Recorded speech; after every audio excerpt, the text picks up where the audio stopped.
Lucas Root. And last but not least, Martin Kirkwood. All right. So we're gonna use 2 mics because there's a recording with the camera. So everyone, we're gonna send a lot of follow-ups. If you haven't done so, there's the QR code on every slide. Make sure you submit your information. If you have not registered with Luma, if you have, we have your information and we're gonna be sending a lot of follow-up. So with that said, I'll hand it to our moderator. Hello, everyone. I'm Megan Dahlgren. I run an innovation center on 3rd and Folsom. We'd love to see you all come to our events at the NTT building there on the corner, Nippon Telephone and Telegraph. So today I'm representing almost 2 hats, if you will. An executive in a Japanese company, and Japanese companies are really concerned about AI for good. In fact, they're considering outlawing certain creative arts, like in manga, that whole industry, they're really worried about their workforce. And so it's a preoccupation for me as an executive of NTT to shepherd and represent conversations and programs about how we can leverage AI for good. And we've just launched an initiative around bringing data into a generative AI platform here in the city of San Francisco. And we'll be demoing that tomorrow at 2 different times at our NTT building. And bridging from our previous session here on AI for Good to generative AI, the Generative San Francisco, I'd like to introduce, let our panelists here introduce themselves to talk about that bridge between AI for Good and generative AI specifically. And it takes a village, it takes a community. We're all part of this Silicon Valley community, investors, big IT services firms here, my colleague from NTT Data, thought leaders who are helping us figure it out and imagine it, and community builders who work between CivTech, GovTech, private and public partnerships to bring it all together. So with that, I would like to hand over to Martin to introduce himself. Hello, I'm Martin. There we go. The mic helps. My voice tends to carry. I'm Martin Kirkwood. I have a company called Estate Legend, where we have a 3D immersive AI-driven platform that is a digital twin of San Francisco, so people can find property, can find places to sit in stadiums, and basically can visualize and simulate a variety of different conditions of real-time weather and traffic sounds. So it's not just visual, it's also acoustic, giving a real sense of where people are, where they want to see, and what they want to find. As such, I'm very happy to be on this panel. I think that what Artur and Nushin and Jen had to say about the ideas of what AI for good is and how to utilize AI is very important, but I will continue on with the introductions and you'll hear from me later. Great to be here. Thank you all for having me. I'm so excited to be here on this panel. You guys are amazing. I've been an AI user since it used to be called the thing it was called before, big data, and then machine learning. And then when Jarvis first launched, I was one of their first users. I think generative AI is one of the coolest things that we've ever come up with.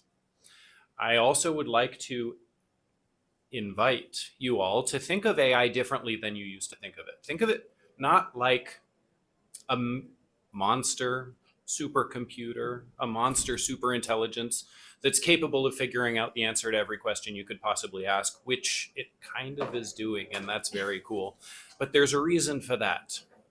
Think of AI as automated intelligence. The reason that it can figure out all the answers that you want to ask is because every single one of us has thought of some questions before. And what's amazing is that we've put together this tool, which is essentially a massive big data machine learning tool that has pulled together all of your questions and pulled together all of the ways that you've answered them and generates an answer based on how you ask that question. And that's what AI really is, automated intelligence. And so in Generative San Francisco, the question that we can ask ourselves is, what do we want to generate using all of these extraordinary tools that we have at our disposal for San Francisco today and tomorrow? Perfect transition to Malcolm. Good morning, everyone. Malcolm Gill. I'm with Launch, which is a wholly owned division within NTT Data. And Lucas made an excellent point about talking around AI, how it really should be seen.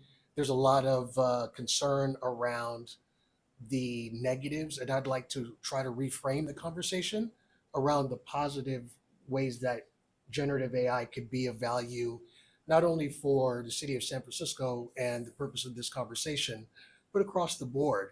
I mean, when we think about the calculator and how there was this concern when you had the calculator that kids aren't going to be able to actually do math in their head, I think we figured out that we're still able to do, 2 + 2 = 4, but we use the calculator for the larger, more appropriate use cases where a calculator made sense. We had Thomas guides in our car, and I don't understand how we were able to drive and flip, but we did it. But now we've got Google Maps and the like, and just like how we thought, okay, we may not be able to remember the way that we used to, we're using our brains and we're using these tools in different ways. And generative AI and AI as a whole is no different. So I would really like for us to reframe the conversation around AI, specifically with the ways that it could be used for good in creating the city of San Francisco that we want to have, but to do that in a frame that is positive and optimistic. And I'm sure that if we work from that frame, we're going to find some extremely interesting solutions to the challenges that we're facing as a whole. Thanks. Hi, good morning, everybody. I am actually honored to be with this entire panel because I am an investor. That's it. No, I'm kidding. I think everybody knows what I do. So I actually come from a tech background. I worked in tech for about 17 years. I moved over to the investing side about 4 years ago after I thought I was kind of done with tech. Now as an investor, I think I'm kind of done with being an investor. So I'm actually running for public office. So things tend to expand in my world. And then for those of you who are going to be hanging around until after lunch, I'm working on a stealth startup that I'll actually present and unveil today. So it actually is at the municipal level where we look at municipal level voting data and we aggregate it so that it's actually publicly available to everybody and consumable in a way that any citizen, actually we're trying to target 1 billion citizens around the world, to be able to access it and be able to learn from it. Thank you all for introducing yourselves. So today what we want to get to is to talk about how generative AI can support San Francisco specifically as an example, because we've all heard, a lot about how AI is great, it's going to be fine. So let's prove it to you today with this conversation. So I'm going to Tall order. Right, exactly. Let's get to the meat of it so that you all can walk away with some great examples when you're having your conversations and thinking about this. So with that, I'm just going to start with Malcolm. Malcolm, we're working together on a project, right? And we're partnering with Martin on this to load some data about San Francisco into a generative AI prompting engine. Can you tell us a little bit about what we've done in the short few weeks of putting some San Francisco data in there and the early demos that you've seen and what you're experiencing with that? Sure. So long and short is we were able to meet up with the mayor and a couple other city officials. And the ask was, what could be done to try to streamline government in a number of different ways? And our idea was to first guess, consume the city charter and use the generative AI platform to consume it, to then start to make inferences, make some correlations with the ideas around how could we maybe find conflicts, but more importantly, why are those conflicts there? Let's put some context around the reasons why the charter was written the way it was. We've also incorporated a number of different types of data, that is city data, minutes for meetings, a myriad of different data sources as a way to try to be as comprehensive to allow for the tool to be able to have a wide range of use cases to start to make bigger correlations. And in the short period of time that we have had this task, we were able to ingest the data. we are making those correlations. We're putting a very beautiful wrapper by Launch by Way. I've got to do the little plug, but we intend to show through prompt engineering the ways that you can interrogate this data and start to find ways to think outside the box. Yeah. So it's and support the community. That's right? And I'd like to transition to Martin on that. Help us understand. You've been doing this for a very long time. Malcolm and I have only been doing this for a few weeks. And so we want to hear from you. You've spent many, many years trying to pull this kind of data together before generative AI, right? And now that we have generative AI, can you help us understand what you think is possible thanks to because I think it was you who was saying this, we've had AI for a long time, it's called big data, whatever. But what is it that's special about generative AI? First of all, the idea behind generative AI, or even just generative San Francisco, or generative in general, it's just we have to define things first. What do they mean? Whether it's denotative, connotative, generative, generation, genesis, a beginning, a creation, something that's new. And so the idea is that if we aggregate information together with diverse content and different languages and different thought processes, what can we imagine together as an individual, as a group, as a family unit, whatever family might mean to people? And what can we visualize with that? We are great at visualizing all sorts of things. We all have ideas. They're all different. We've come together and did this. We're all here together for some reason right now. And so I thought that if we have a platform that people can use in a very democratized way to, again, visualize a city, get all the information together, have people work together. If there's a project that's being proposed, let's just say a building or a housing unit, what will the neighbors think? What do they want? Many people are afraid of what something is going to look like or how it might impact. Imagine if we can simulate that, like what are the traffic counts? How much more noise is going to create? Where's the shade and shadow going to fall? So the idea behind this in general is that what is the creative process of creating, let's just say, again, we talked about housing. I think Matt Regan talked about it. I think Peter Hirschberg and a number of others. We talked about housing. What does zoning look like? What happens when we use generative AI and say, look, we actually need housing, and we have a housing element in San Francisco that essentially dictates by the state as well as the cooperation with the city and county of San Francisco. We need 82,000 homes here. Where are we going to place them? And if we do place them, then who's going to build them and how is it going to be built? And that's part of our workforce. This is part of like creating our community together. So generative San Francisco is like, how do we rebuild San Francisco? How do we build it to how we wanted to see it first? And then secondly, part of this is the regenerative aspect of it. And the regenerative aspect is what are we creating again? Our infrastructure, our superstructure of San Francisco. And that's, again, workforce related. What do we want to see our city to look like in the near future? And so I'm going to pass over to Lucas in a second. And I just want to connect the dots a little bit between Malcolm and this project we've been working on for the past couple of weeks and what Marty's saying, in the sense that when you, and our colleague Peter Hirschberg as well, with work he's been doing, your moderator from the previous panel, when you have this data that's what we would call embodied, where it knows the zoning, it knows the codes, it knows the economic data, it can pull all that together. And I remember what Artur said about data that's not in these systems, because a lot of the city data isn't in the collective intelligence on the internet, right? It's stored in different departments. So this team of people is working on bringing that edge data about your city, San Francisco, into this platform that we're building. And I just want to, before I pass over to Lucas, have you all imagine, as he answers the question, an Apple Vision Pro. I don't know if any of you have ever put one on, but you go and it's very close to your face, right?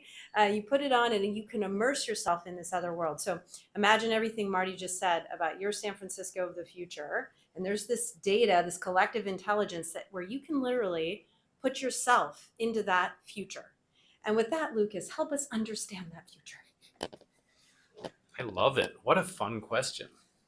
Google Glass came out 15 years ago. One of the things I really love about Google is that they're willing to spend a whole bunch of money on something that they don't really know whether or not it's going to work out, or whether or not we're going to adopt it, or whether or not there's really even a use case for it. And kind of like blockchain and cryptocurrencies, it took us a little while for us to wrap our minds around how to actually use something as cool as Google Glass, but we're here now, ready for it. So imagine walking down the street and every single building at the building level knows who it is.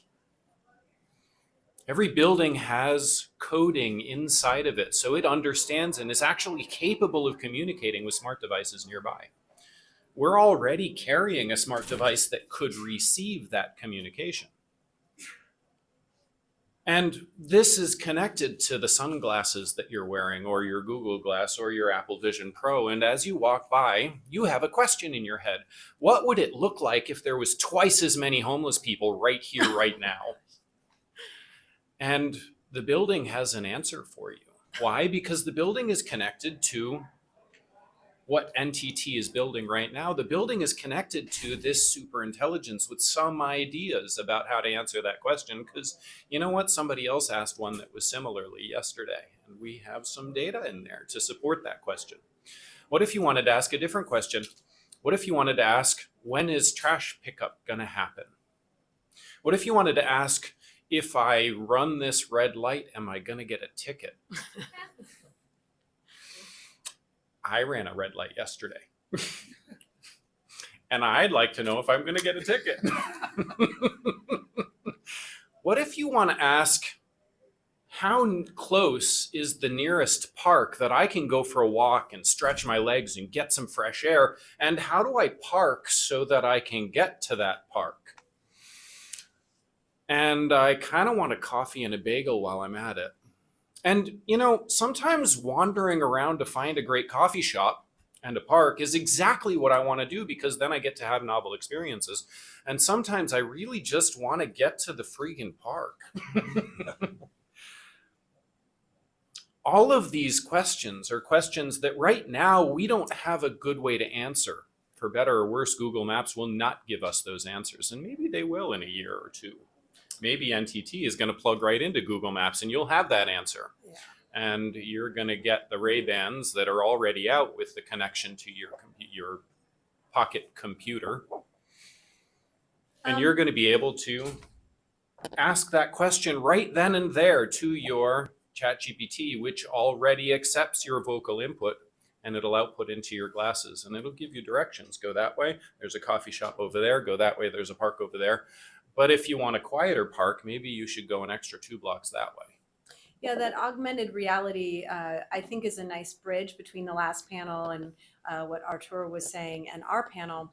And so with that, John, representing, and I didn't realize that you also are running for public office when I was preparing for today, but actually it's perfect because representing the money supply and governance is a really good bridge here for today to kick off in asking you some questions about specifically generative AI and where you see that opportunity with both hats on. That's a tall order. So we'll try to start from the beginning, which is this is actually the tall order panel. Oh. Exactly. Well, so if I put my investor hat on, when we invest, so Bay Angels is the second largest or second oldest angel investing group in the Bay Area. When we look at investments, we actually have a framework or a structure by which we evaluate these companies. It's basically a rubric. When it comes to generative AI or just AI as a topic, we look at it from a reference architecture of where is this product actually sitting in the overall stack of things. So we look at things like NLP, subset of AI. We look at, is it serving informatics? Is it part of the neural network, a deep set of technologies? Actually, I'm writing it down. Is it in the future conversational side of AI? Or as my colleague had mentioned, is it on the prompting side? So we look at all of that and determine where does it make sense for a particular industry, and where we have particular experts in Bay Angels that serve that industry, we actually we collaborate a lot from that perspective. So how we try to feed that into the economy is simply using our expertise from not only industry side, but also where does the technology sit today, where will it evolve in 5 years, and then that's how we look at investing in that particular company. Now fast forwarding a bit to the actual way that I'm building a startup today. I'm not promoting it because you can just come after lunch and you can see it. But at the very municipal level of things, we're still very democratized and diverse in the way that these tools are being used. So if some of you may be familiar with other tools out there like Granicus, like Hamlet, like Civic Plus, right? These are wonderful tools to have. They do a lot of amazing things, but how do you synthesize a lot of the information, turn it into consumable information that your average voter can use? Because whether you're somebody in Dublin, Ireland, Dublin, Ohio, or Dublin, California, where I live, you will ask questions differently and the information you want will be produced for you differently as well. So how do we start to standardize that? And that's something that we're actually tackling today. Yeah, so on that, I'll actually ask you a second question about sort of the localization aspect and to zoom in on San Francisco. Yes.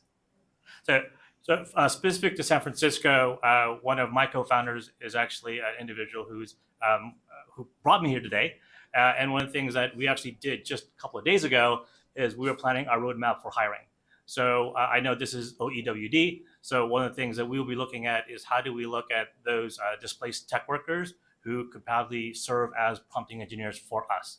And what we found, really ironically, is that it's not going to be your traditional engineer that's going to be a prompting engineer. It's actually going to be people from the legal field, from customer success, from marketing, because the way that you ask questions are going to be different than you would as an engineer. So we want people who have either multilingual skills or diverse background, because the way that we want you to teach our LLM is in a way that can be asked in multiple different ways. So that's how we want to. That's a perfect bridge to the next question, which is about community and engaging the public in this conversation. So Marty, would you answer the question of how the generative AI is going to support the constituents in a community? Thank you very much for that one, Megan. That's almost like giving me something of my past. At some point, many years ago, I worked with legislators and I worked in the district offices and supported constituent services. And as such, it was always interesting if we ever received more than 8 telephone calls or even 6 letters that seemed to be independent and not something that looked like it was replicated. That was a major issue. That was something that was very important. And today I understand from different legislative offices that that number is now about 20.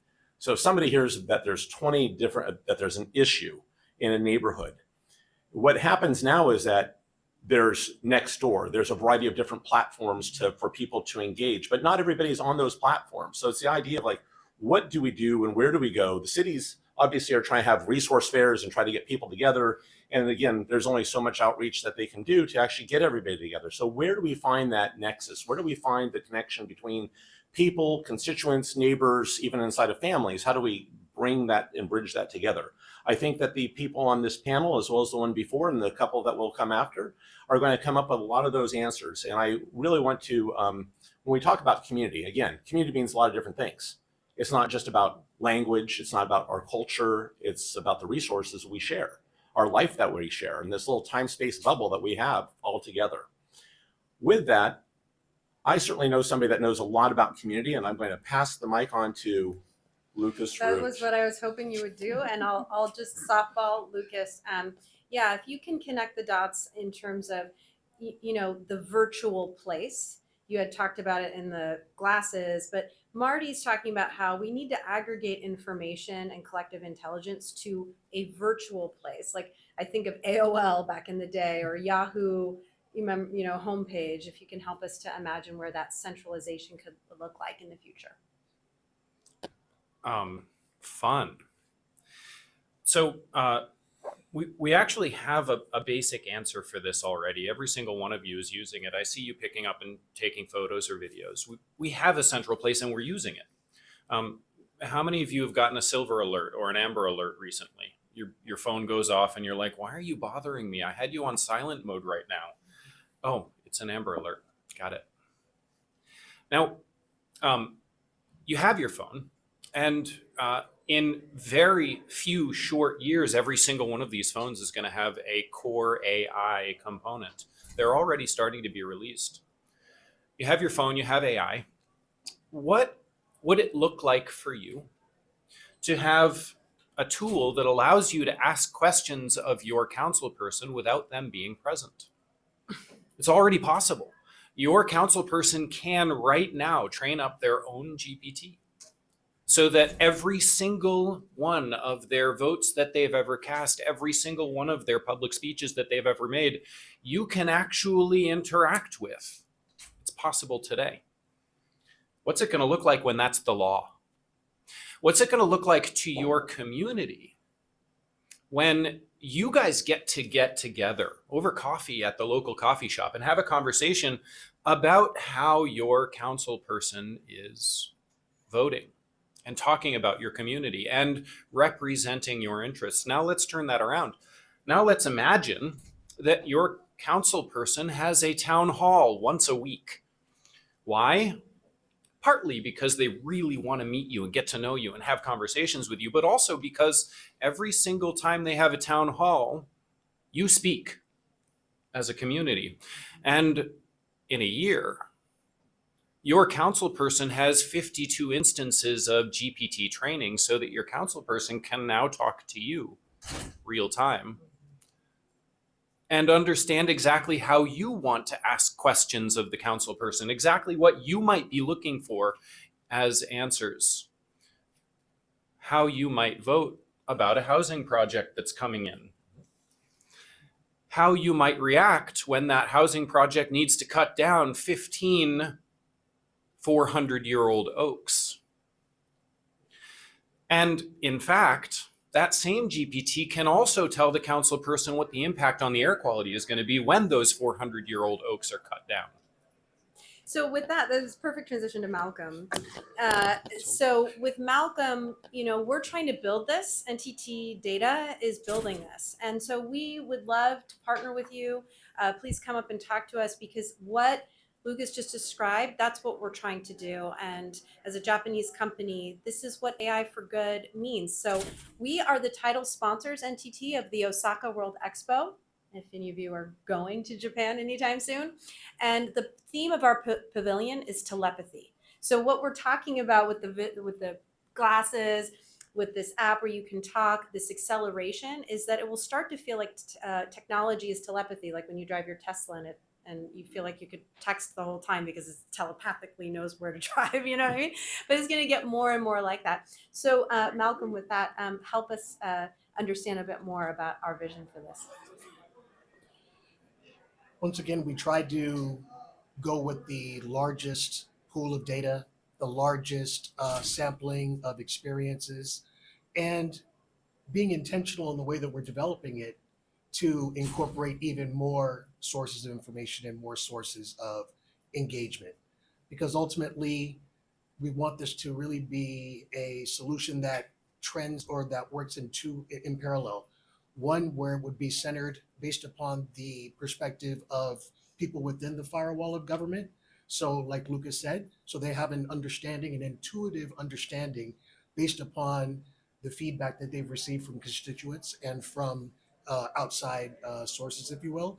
And then secondly, but not deferential, we want to have one that's civilian and constituent focused, so that you have a better understanding of how you can engage with government more effectively, that you can provide more feedback, and really that both of these are training up the platform in such a way to where we're streamlining government, we're allowing for people to feel more engagement, and that we have a more understanding, a more connected community that is engaged in driving the ways that San Francisco can be the place that we want to live in the future. And with that, John, we're running short on time and we didn't get to you much in this panel.